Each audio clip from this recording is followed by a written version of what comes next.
which gets me to the next, thing that you talked about in the book, where again, we learned a lot from the millennial generation when it came to the pandemic. I mean, for years before the pandemic, Clint, millennials have been saying to us as business owners, we should be working from home more. We want more flexibility. We want more independence. The technology is fine. And, just as well, the older business owners were like, no, no, no, we're going to keep doing things the way we did it. Just come into the office, get to work. And when the pandemic hits, everybody gets sent home. And what do you know? Everybody worked fine. I mean, the millennials, they were right the entire time. It did work, So it's created this, this atmosphere now of just more flexibility, more independence, more mobility. And you say in your book, hey, listen, give them the wheel and let them drive, but you can't completely, give up, managing these people, So give me some of your thoughts about managing someone, an employee in this era of,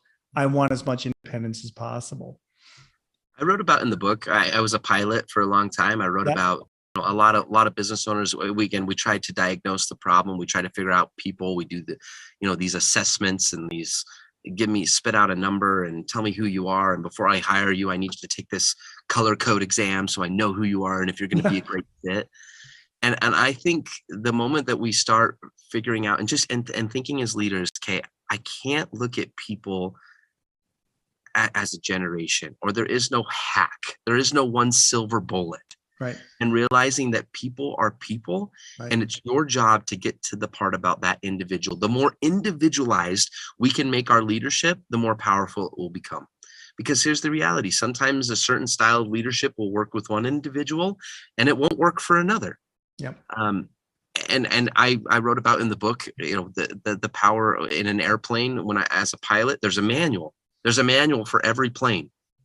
When you're supposed to take off, when it will stall, at what head speed your airspeed needs to be at this level, and there's all the parameters. Sure. That would never replace getting in and just actually flying the plane. Right. Could you imagine if you created an opportunity? We'll go back to the status interview for just a quick second. This would be because you say you're always be flying the airplane, right? Always be flying the airplane, right? Give them a sense of ownership, but that doesn't mean you become removed and you just say, well, just do whatever you want and run the business into the ground. I don't care. I want you to have ownership. That's not what I'm saying. I'm saying give them a sense of purpose, help them to feel a sense of ownership, but still be the mentor in the story.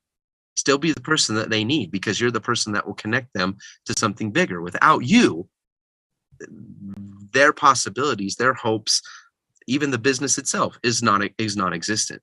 Right. Meanwhile, you talk about always be flying the plane, giving people their independence, letting them drive, but keeping that supervision. And then you have a whole section on bracing yourself for impact.